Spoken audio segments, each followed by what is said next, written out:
Welcome to the Neuroveda podcast for complex health. We feature expert guests who dive into ancient and cutting edge understandings of health and disease.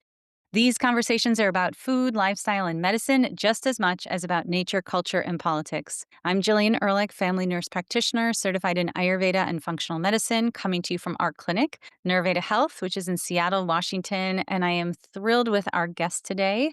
Vinita Prachi Murarka is an Ayurvedic doctor, Waldorf educator, and transformational guide who bridges medicine, education, and spirituality. Born in India and raised in the US, she later returned to India to immerse herself in Vedic sciences, Gurukula education, and esoteric wisdom traditions. That's what we're going to talk about today. With over a decade of experience in integrative health and education, she brings a unique lens on how Waldorf education nurtures child development socially, emotionally, and physiologically. Vanita is the founder of Matra Sophia, an organization dedicated to soul-centering parenting and holistic family well-being. A storyteller, writer, and curriculum developer, she translates ancient traditions into practical approaches for modern families and health practitioners alike. She currently lives between Hawaii and Colorado, consulting, teaching, and guiding others in aligning health, learning, and wholeness. You can find her at Matra Sophia. And Vanita, can you share with us that website, please, so listeners can go? Yes, Mater Sophia is .org. Fantastic. So we met at a Vedic storytelling conference in May of 2024 in Taos, New Mexico. And we were just talking about how we kind of had this immediate connection. I've had to track you down a little bit for this podcast, but my son just started Brightwater School, the Waldorf the school here in Seattle. And so I'm just in awe of the education. I'm in awe of you as a human being and as a storyteller. And we're so happy to have you. Thanks for joining us. Thank you. I'm really, really excited to be here and share my passions of Waldorf, neurology, medicine, and just how spirit culture centered living is possible in our modern world. I mean, it's crazy to think about how accessible it could be and how far off so many of us are living from kind of our original intention as mammals on the planet, as humans on the planet. So I think that it really does start with how we educate our young. And so I'm so excited to have this conversation and we can kind of dive in. We'll talk a little bit about Waldorf education itself and then kind of branch off into other realms. But let's start with Waldorf. What is Waldorf? Tell us, what is Waldorf? What does that even mean? So, Waldorf is an education system that was founded by Rudolf Steiner in 1919, Stuttgart, Germany. He was a well known spiritual teacher who's also the founder of biodynamic farming, anthroposophical medicine, and a whole philosophy on the wisdom of the human being. And because he was such a well respected teacher, one of his students who owned a cigarette factory asked for an education system for his factory workers. And so Waldorf at that time started very grassroots, very working class, and in minimal, I would say, material conditions, but with a really strong centered spirit life. And so Rudolf Steiner brought together his students. Some decided to become teachers at the school, and he educated people on what esoteric, physiological, cultural child development is. And in order to have a positive global future where the humans we are raising can be at their full capacities and be full human beings, not just machines as we're moving into the industrial age, but full spirit and human centered human beings. What is the education that's required? And that's where Waldorf comes from. Amazing, amazing. And it's still, I mean, like I was saying, my son just joined Waldorf this year, but are there Waldorf schools all over the world? They're all over the US, is that right? Yes, so primarily in the United States, it's a private school movement, but California has the largest number of Waldorf charter schools. They're in almost all the major cities. They're global. I have visited Waldorf schools in India. There are Waldorf schools in South Africa and Europe, of course. And Waldorf as a pedagogy, it's not just for schools, but also curative education. So there are specific schools that are working with adults and children with developmental challenges, with autism, with remedial education. And Waldorf goes from parent child all the way to university. There's a micro college named Thoreau College that's based in Wisconsin. This value has many different forms that it's taken globally. Fascinating. And can you tell us, like, what is unique or different about this education or this pedagogy from versus other schools? Like what we might know as a public school system or even a private school education. How is Waldorf different? So I would say I can give some of the foundational elements of Mhm. Waldorf, especially as related to children. If we focus on early childhood through eighth grade, that's really where my forte is. I would say it's very physiologically centric. There's a huge emphasis on the development of gross and fine motor skills. There's a huge emphasis on nutrition that's not just physical nutrition, but also energetic nutrition. It's really a collaboration of head, heart, and hands. In a city like Seattle where there's a strong level of intellect, many people want to send their children to schools that are really based on the head in some ways because we know that that can increase career options. And while Waldorf also focuses on the head, hands and heart are really important. And the foundation actually stands with the hands, with playing, with exploring the physical world in a primary way through your senses and kinesiologically. And once that lived experience is created, we start moving stronger and stronger into the feeling life, which is the soul life, and building the capacity for empathy, for joy, for beauty, for an expression of our innermost selves.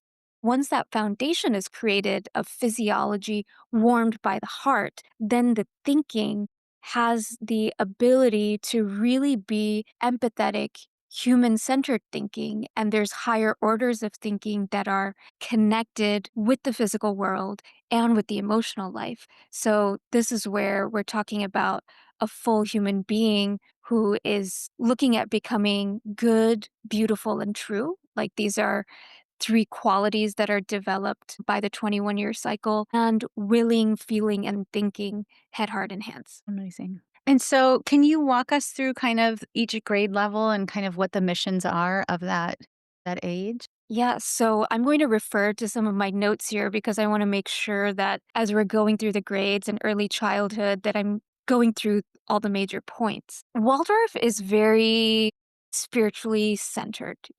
This came from a spiritual education of someone who was a mystic and used to walk in the woods for hours every day, connecting with the elemental spirits, connecting with unseen forces. And that's a big foundation in early childhood education. It's about acknowledging the human being as incarnating from the spiritual world and kind of in between both worlds. And they require support to fully inhabit their physical bodies. At birth, the physical body is birthed, and then their etheric body, which in Ayurveda and yoga we'll call pranamaya kosha, that's being developed. So in early childhood, rhythm and structure are really important because those fill and build the foundation of the etheric body, of the life force, of regularity of breathing, of the heartbeat, of feeling safe. And so early childhood is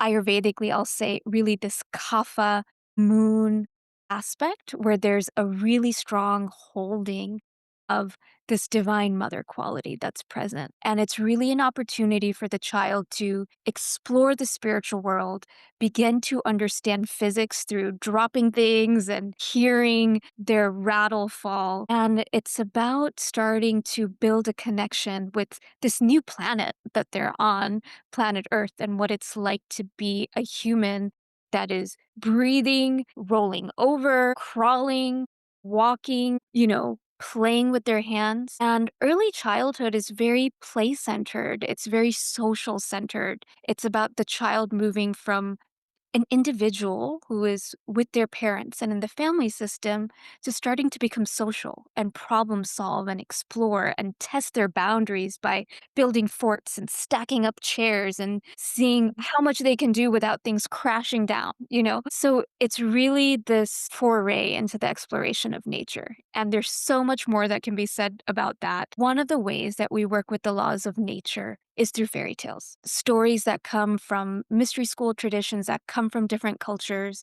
that are sharing the stories of being a simple human who is enacting good deeds to then become united with their true nature. The way that I view stories is that it's really usually about the story of the soul or an individual connecting with spirit source. And I also see it as the law of karma. There's a lot of stories that share of, okay, Simpleton did all of these good deeds. He wasn't very clever, but then he won the princess in the end. And why is that? It's because they're building these qualities of goodness and seeing that even if without understanding, we are acting in ways that are pro social, that are benefic, then those are going to lead to positive results. And early childhood is the time where the unconscious and subconscious mind is developing. So we're feeding images that are enriching the psychological forces at that time to create an unconscious mind that believes in goodness, that believes in righteousness, that believes in positive actions leading and yielding to results. And so, in a way, it's the foundation for moral character on the unconscious level and things that we need in order to feel secure and act as human beings in this world. So that's a lot of early childhood. And first grade is really similar in that way. We're sharing that the world is good and kindness leads to positive results. And we're connecting with images from the spiritual world. Second grade is when things start to shift on a cultural level. And right now, I'm just going to give an overview of the stories that are being told and the psychological buildup. So, in second grade, we share the stories of fables and saints. So, children start to get naughty. It's kind of like a mirror of the terrible twos, where they can be super playful and playing tricks on you and one another. And they're also called to this higher nature. So there's stories about fables that are sharing what happens when the trickster acts the way that they do. What are the consequences of that? Not in a moral didactic way, but in a really playful way. And then with the saints, it's really calling to the higher nature. We're looking at duality, with grade two of what is the higher nature? What is the highest someone can aspire to be? And we're calling in stories from saints from different cultures.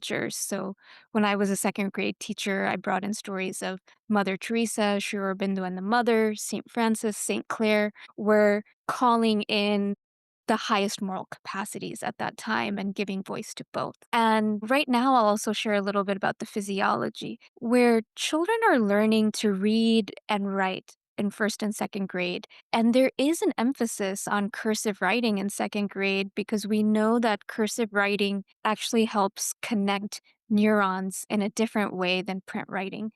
And there's more of a cohesion between the left and right brain. So cursive is still practiced in most Waldorf schools. And there's also not as much of an emphasis in current education systems on reading and writing in a particular way. And that's because the eyes are still developing until the age of 9, and tracking is still developing until the age of 9.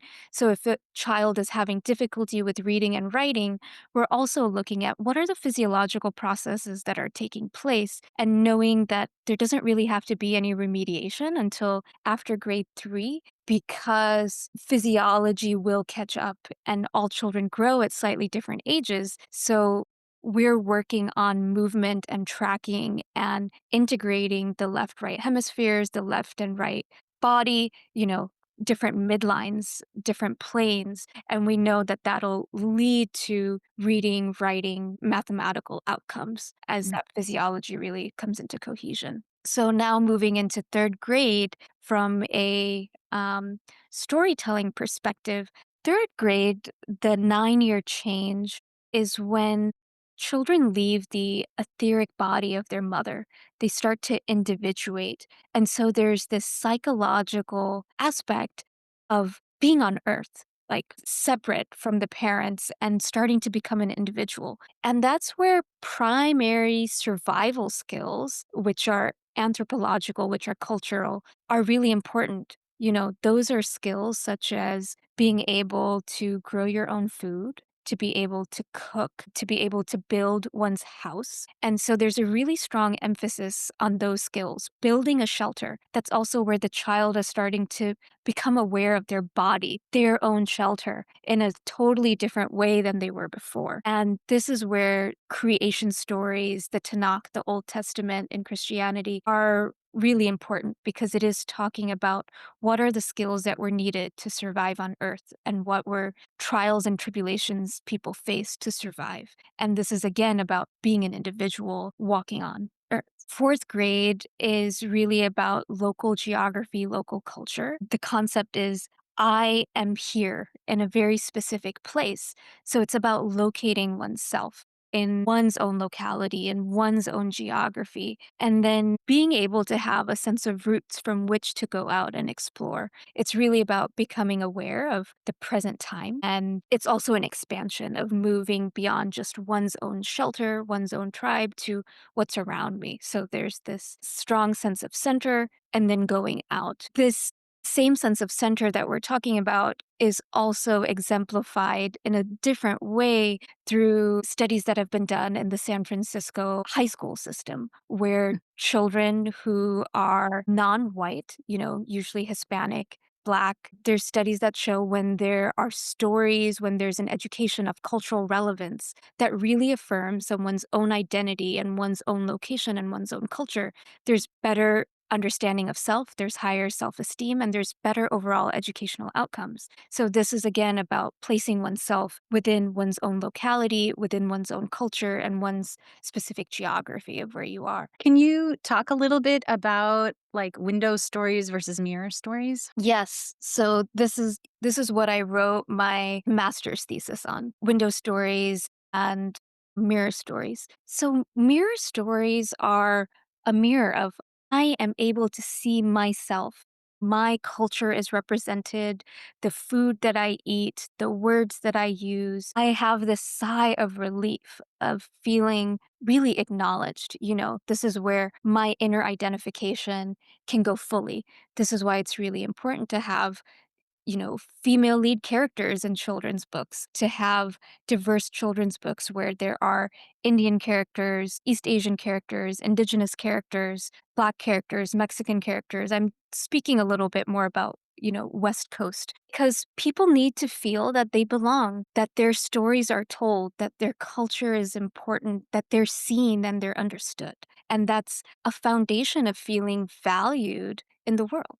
And that's also a foundational principle in Waldorf where once you know yourself and your own boundaries and you're witnessed as a being, then you have the capacity to have extroversion, to be able to understand others, to be able to have empathy for others, to have compassion, space, capacity to really be with dissimilarity. And that's where window stories come in. So, window stories are saying, I may not be Indian or I might not be Jewish, but I'm hearing these stories and getting a window into someone else's reality, someone else's history, someone else's culture. And I'm going to go a little bit spiritual and say maybe even one of my past lives.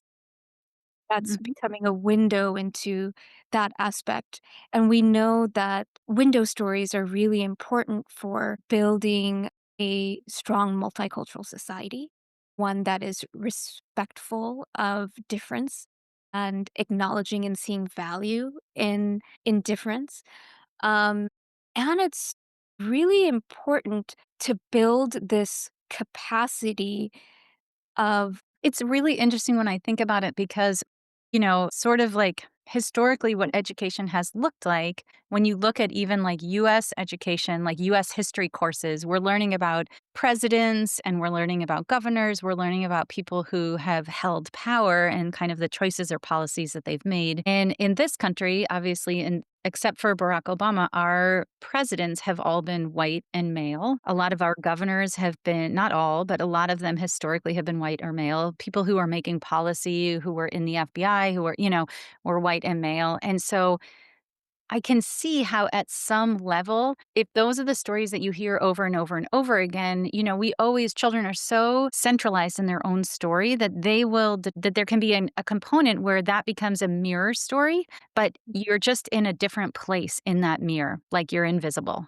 or you don't matter or you don't. So that what should be a window into what it looks like in another world, we're saying this is your history as an American, and except there's nobody who looks, sounds like you, there's no voice that is like yours. And so we're presenting it as a mirror, and yet it really is sort of a window in some ways. And I think that's what a lot of this like modern argument is about, where, there's this generation of people who are white and male who are feeling like they are getting lost. And I think it's just because we're finding more mirror stories for everybody else, which means that suddenly the way that they see themselves is not quite as centralized, and that can be really hard because that has been the position historically in the United 200 and however many years of the United States history. So it's very interesting to have this concept of this mirror and window. So thank you so much. That's so fun that you wrote your master's thesis about that. Yes.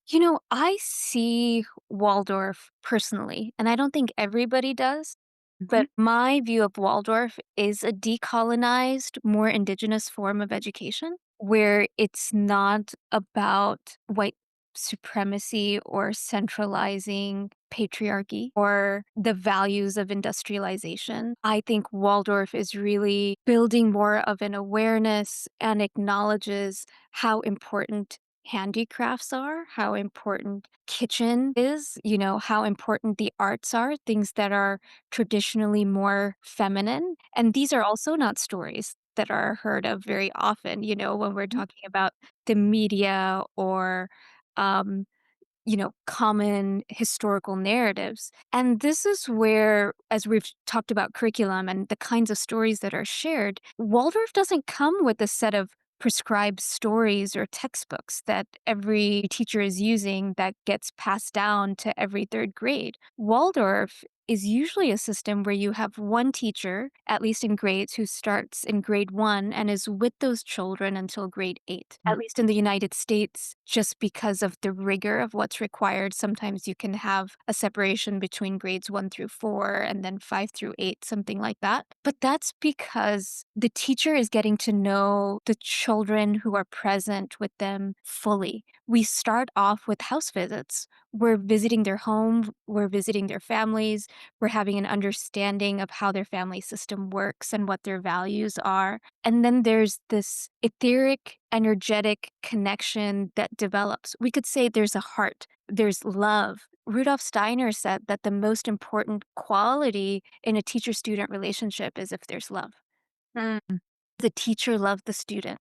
Does the student love their teacher? And when there's love, knowledge can really flow. And when we're talking about this mirror window stories, we're saying, can everyone who's in the classroom, can everyone who's in society or in the school be loved? And Mhm. it's the teacher's responsibility to do that through the stories, through the curriculum that's brought in each grades, as well as the festivals that are being celebrated. So are we celebrating Rosh Hashanah, Diwali, along with Michaelmas and Christmas and Advent? So that's really the job of the teacher to do, to make sure that there's a strong sense of mirroring for every child that's present. Fascinating. Fascinating. Okay, so that's fourth grade. Yes, and beyond. What happens in fifth grade? So 5th grade is actually where we move a lot into multiculturalism. That 5th grade is when there are stories of India, Persia, Mesopotamia, Egypt. We're looking at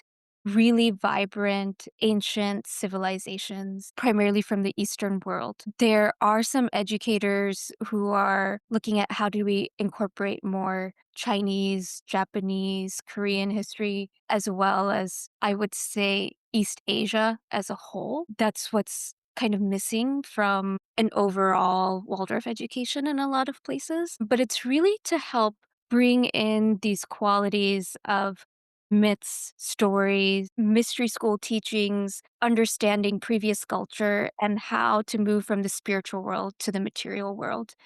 And so, fifth grade is when we're moving from the past and certain qualities that were exemplified by civilizations up to eighth grade when we move into the present moment and what's happening right now. Fifth grade is also when you're starting to look at biology, plant nature, how we're rooted within community and different ecosystems. So Mhm. that's part of the science curriculum at that time. Great. And I'll move into middle school and sixth grade. So, before this time, most children haven't reached puberty. And in middle school, that's when um, it's All hell breaks loose. I'll have a handbrake boost.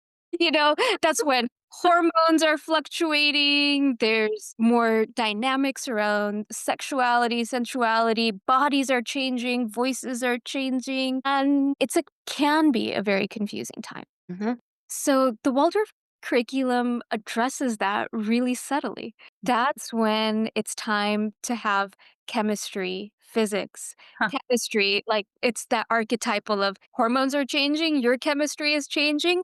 Let's look at how combustion works. And these processes are working not just in your mental emotional state, potentially, and your body, but as also a macrocosm of what's happening in your own microcosm. And the same thing with physics. Your body is changing, there's elongation, you're moving in space in a totally different way than you might have been before.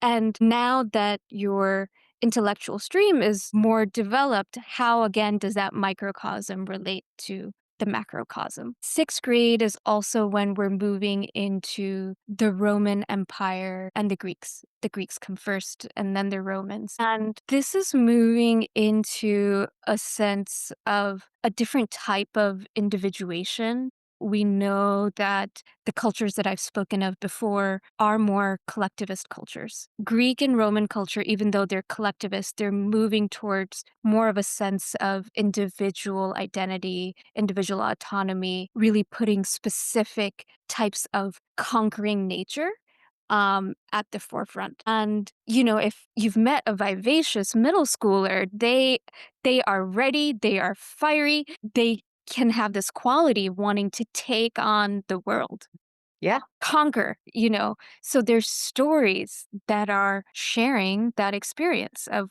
what that human impulse is to desire to conquer. This is also when there can be more challenges within a social dynamic, within a peer dynamic, because there can be hierarchies that are developing, or one person wants to be more powerful. So this is looking at all of those dynamics that are happening in middle school and ideally building a healthy framework for them so it's not leading to any kind of bullying or specialization, but really building a mental structure, a mental schema in which all of this has a place and it's not negated. In seventh grade, we're moving into revolutions. This is where, especially around, there's the 9-year change, which is happening in third grade. Then there's a 12-year change that's happening in middle school. This is when there's another aspect of incarnation and individuation. And a child wants to be more autonomous, they want more freedom.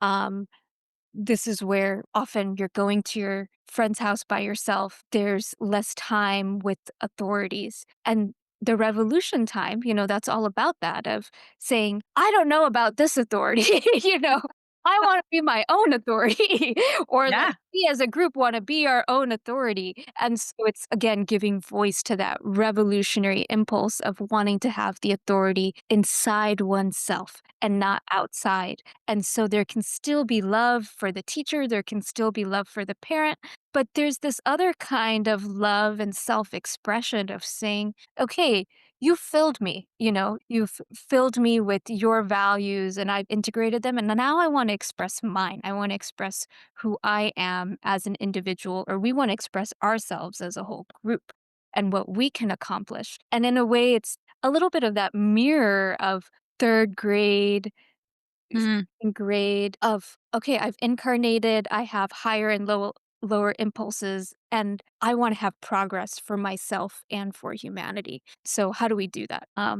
And then 8th grade is about becoming to present time with the industrial age, with modernization, with current events, with current politics. And so it's getting everyone caught up to where we currently are in Mm. history. And so Waldorf education follows this timeline of civilizations into modern time. And there's certain cultures that will exemplify certain qualities that the teacher wants to express. And then I would say that a very astute Waldorf teacher is going to be taking whatever those principles are and weaving in stories from multiple cultures, especially ones that represent his or her classroom throughout each stage. So we're not, just going to be talking about European revolutions, but we would be talking about, I'll speak since I'm Indian, like the Indian Revolution for independence against the British. Like all of those stories would also be incorporated in. So, are there any, I mean, I know the answer to this, but,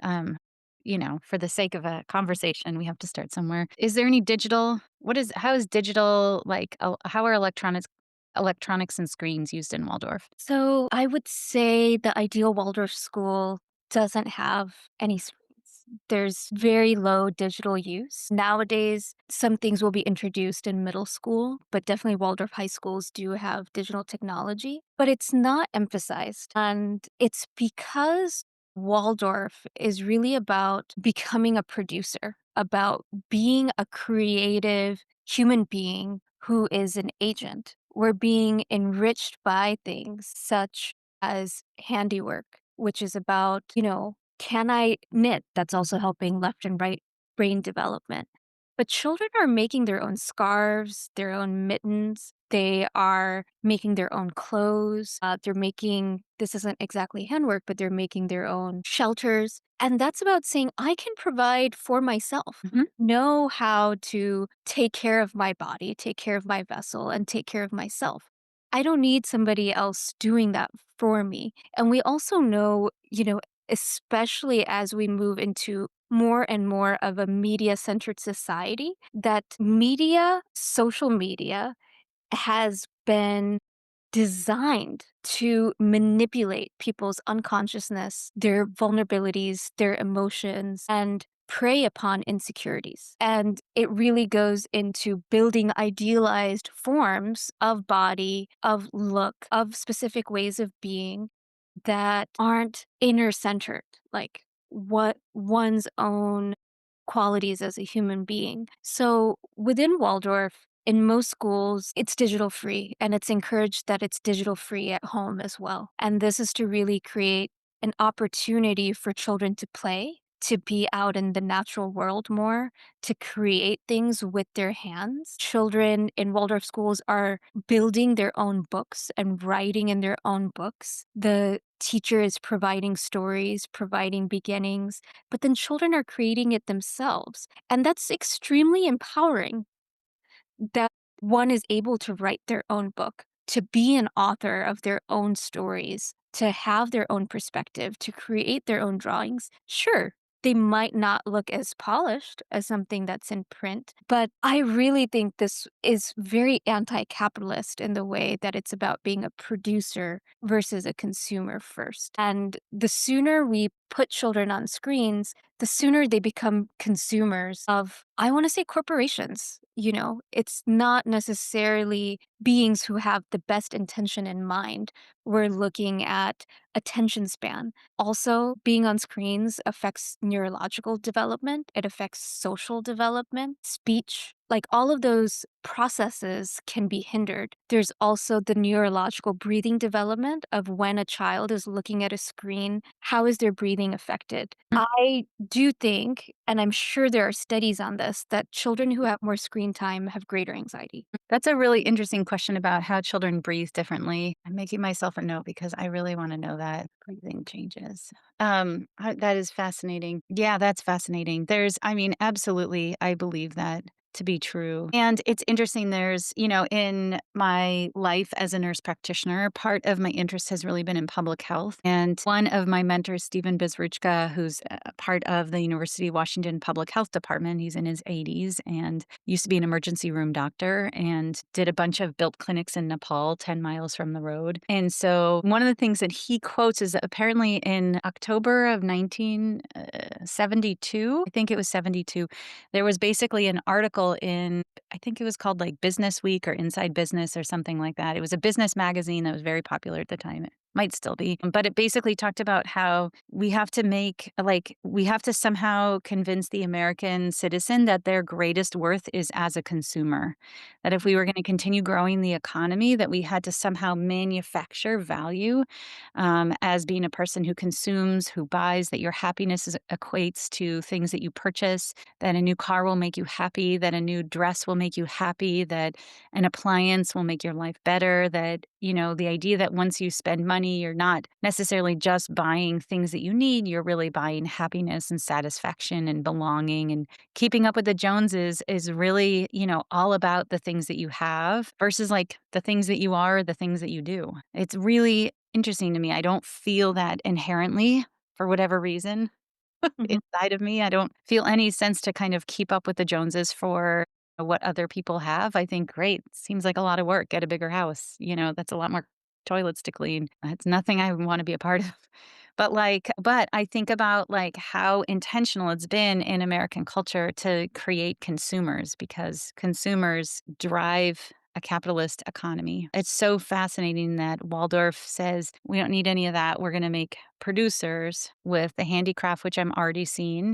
We're in like week 3 of school, and my son is talking about the handicrafts that he's doing in school. And he asked me to pull sticks out of the woods today on my walk so that he could work on doing these yarn weavings with these sticks. And he wants to hang them up for Halloween. And just the idea that he is excited about being a producer in this economy versus just a consumer anymore. And I've already seen that shift. It's so fascinating. Yeah. Yeah, I think the way that I came to Waldorf education is because I was studying Gam Swaraj, which are self reliant villages, through a Mhm. Ghanaian lens when I was in India. So I was on the hunt to find an educational model that would support that value of how do we have self-reliance, self-sustaining village economies? How do we rebuild village and community life? Because at least what I saw in my hometown in India were that a lot of people were moving from their villages into impoverished areas within cities and then having to do a lot of labor oriented work, such as being servants within a house or a driver. And oftentimes, there wasn't a lot of dignity associated with these positions. It doesn't mean that they're inherently undignified, but because of the way the social strata works, a lot of dignity wasn't given to these positions. And I could feel this and perceive this fragmenting from one's own roots, from one's own family, from one's own ecosystem. And then there are higher rates of alcoholism, drug use, and a host of other social things that we can talk about. And if we look at current public health trends and are looking at community oriented public research, we know that small communities, that having a sense of community, having close friends, close family nearby leads to better mental, emotional, and physical health. Longevity is linked to community. That's been shown by the model of blue zones. There's a Netflix series on blue zones, and community is central in all of those. And so when we're looking at why aren't there screens, it's because we're looking at pro-social, community-oriented environment. Watching a screen together only leads to a certain amount of intimacy or connection, and sometimes it's actually a process of alienation. But Mhm. picking up sticks, weaving something together, painting, creating plays because there's not something else that you're watching. That's pro social, community oriented behavior that's leading to problem solving, that's leading to understanding one another, that's leading to creativity. And so, one of the foundational aspects of Waldorf education is creativity. How do we keep generating creativity as an expression of one's life force and one's own soul? And each child, when they're painting something, even if they're painting the same exact landscape, it's going to be unique. It's going to be beautiful in their own way. It's going to be an expression of their soul. And in that way, their individuation as time progresses, their capacity, their self confidence, their resilience, their ability to face challenges in the world individually and as a social person, even in the workplace, all of those capacities are increased. And those parts of the brain that promote that behavior are building and strengthened in childhood. Amazing. So, and what role does nature play? So, I was thinking about this when I was on my walk this morning. It was raining and I usually get up right before sunrise to go Mm, to the beach and go to a bluff and just attune myself.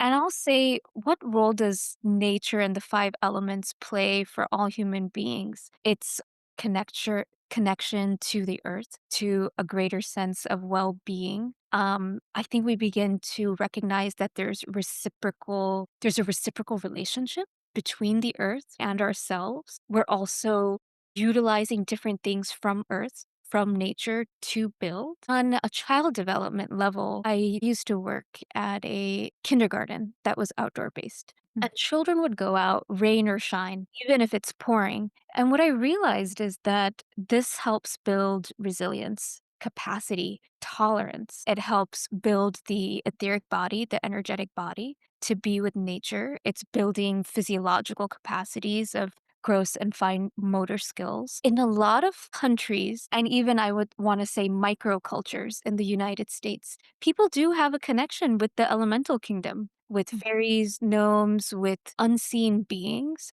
And so connecting with nature allows that kind of connection to continue to stay alive. And Ayurvedically, we'll say we're made out of the five elements. Mhm. And those five elements can be brought in through food, but they can also be brought in through lifestyle. You can have a stronger sense of the earth element by walking barefoot, by being next to trees, a greater sense of the water element, which also represents your emotional body, by being near water, by playing in streams, and that also helps cool pitta. So there's all these physiological balancing that's happening by being in nature. And there's an attunement to our own biology, our circadian rhythms, our lunar rhythms. And overall, I think it creates a stronger sense of connectivity Mm. um, as a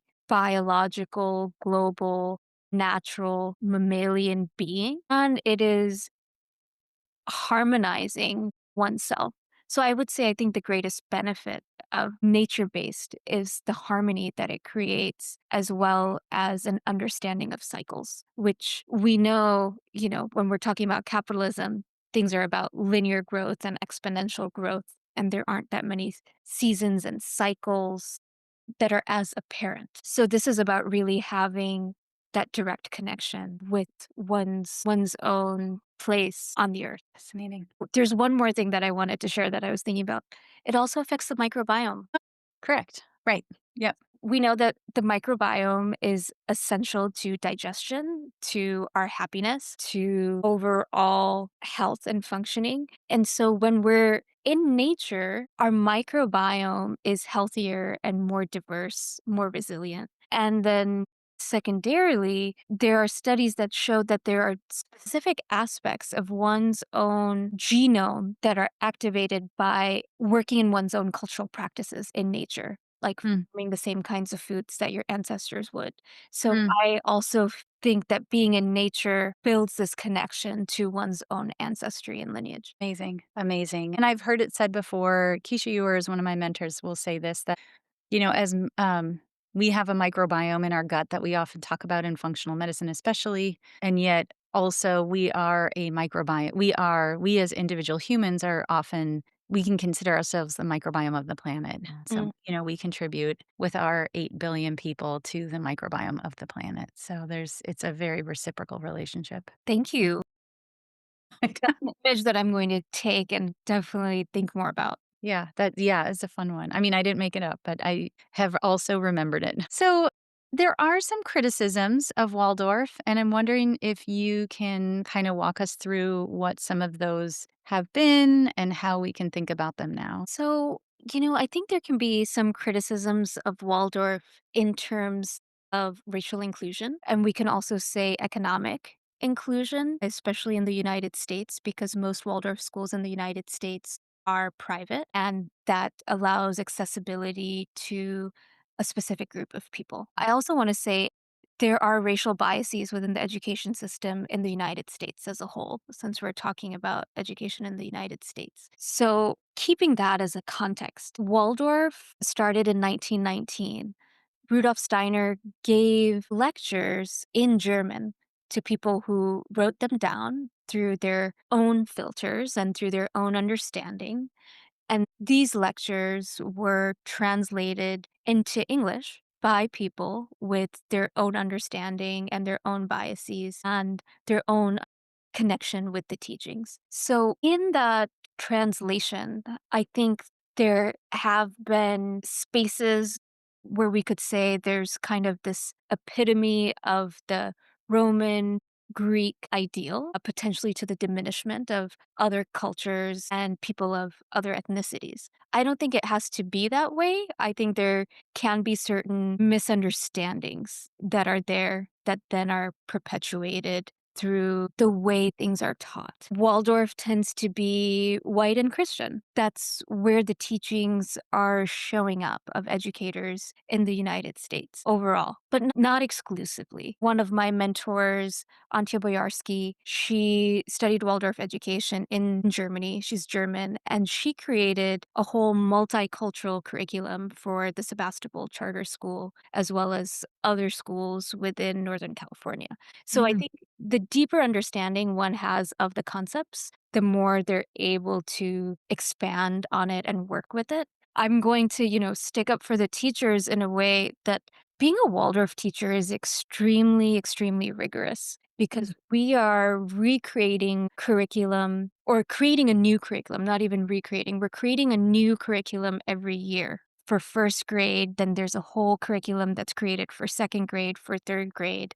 When I was working as a teacher, I was working about 70 hours a week. And so I think that looking at what resources are available, what resources are passed down, what are the immense capacities that a classroom teacher needs to learn singing, handwork, building, painting, um, higher level mathematics, language arts, science. There's a lot that one teacher is being asked to do on a daily basis. And I think sometimes the emphasis on building all of those skills can negate an emphasis on, I want to say, radical inclusion. So I would say it also has to do with the training centers and what are they valuing and what are they expressing? And our conversations around race, biography, multicultural Waldorf education happening. So I think we're also looking at an education system that primarily was white and Christian, and it's becoming increasingly in the United States more and more multicultural, multi ethnic, with parents of not heteronormative anymore. So it's leading to a cultural shift that's happening there. So I would say I think that's one of the main criticisms. A second would be accessibility, the private versus public. And that's where the charter school movement is really supportive because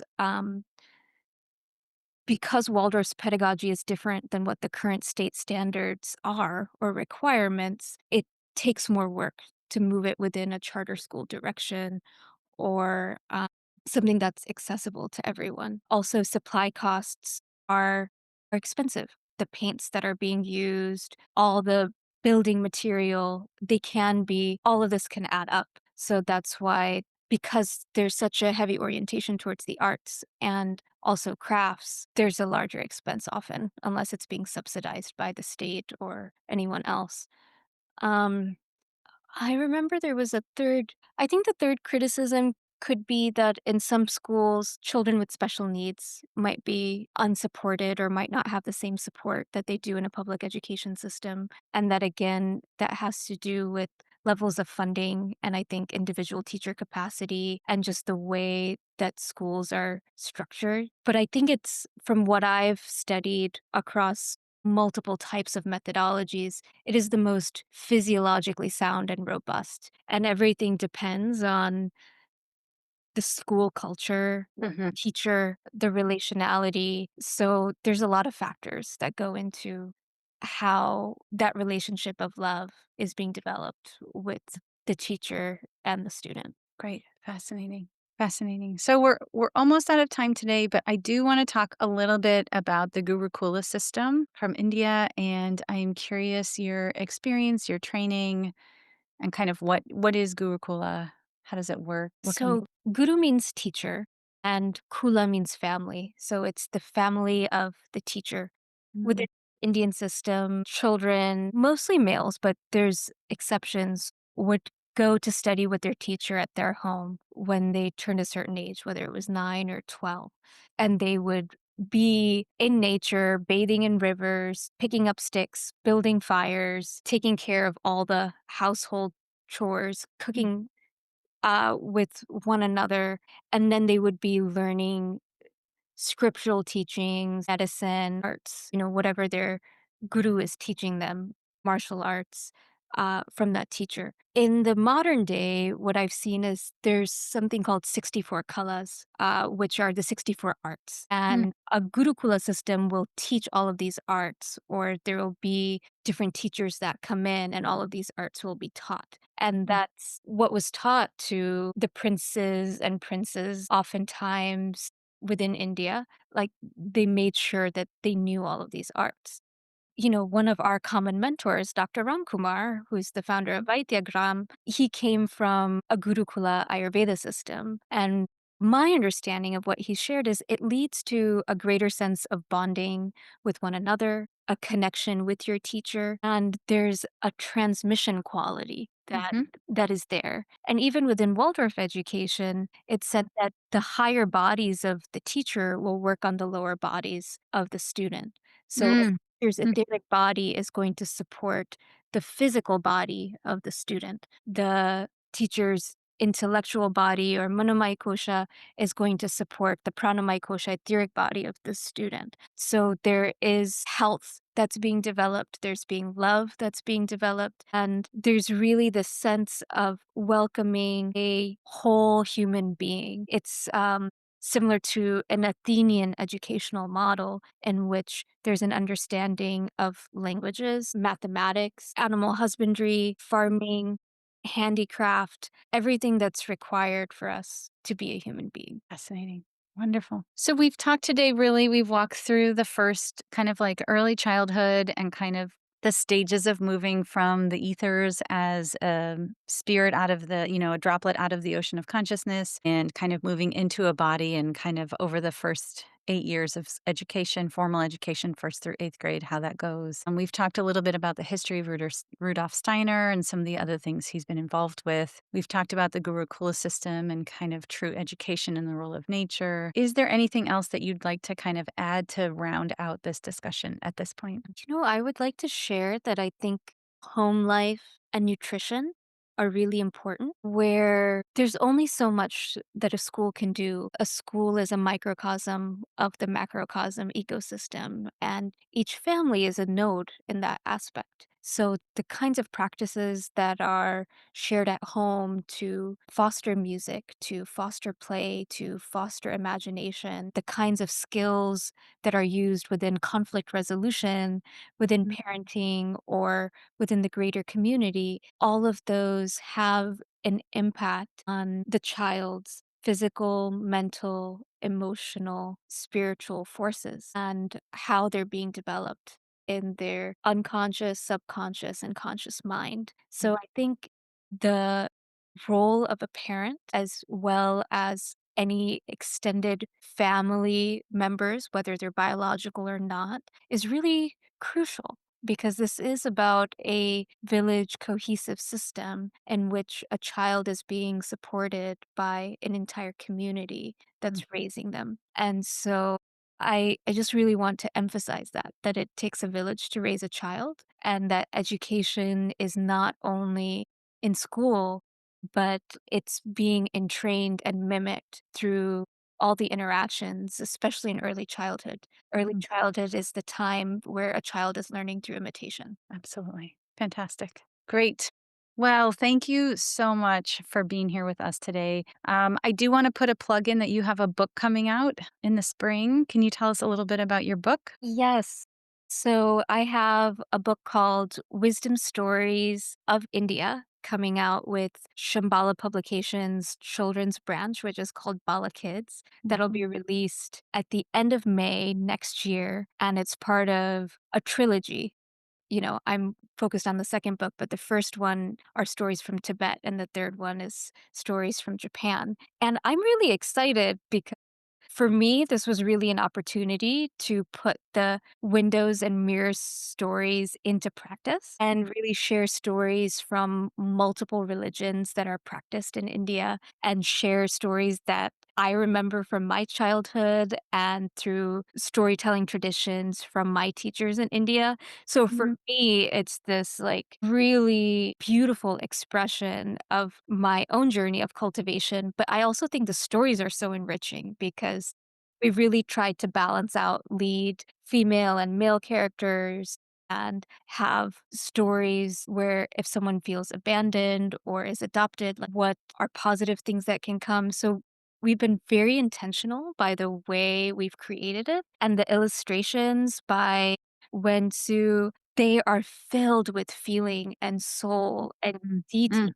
and they're just so rich. So working with Laura Burgess, the co-author, and Wensu and Shambhala, it's been just this incredible teamwork of bringing together our best skills and storytelling to create a work of art that I'm hoping will be in, like, every family's home for generations. Like, I would love for this book to be passed down, you know? So, it's coming for me from a love of my culture, as well as really this understanding that India is a very multicultural country, and these stories deserve a place within children's literature, and I'm thankful for Shambhala for that. Amazing. Amazing. Well, I've already pre ordered it. It comes out in May, and the cover is gorgeous.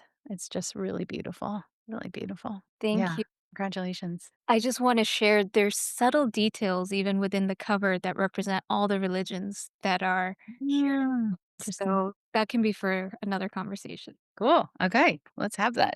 Yeah. Great. Great.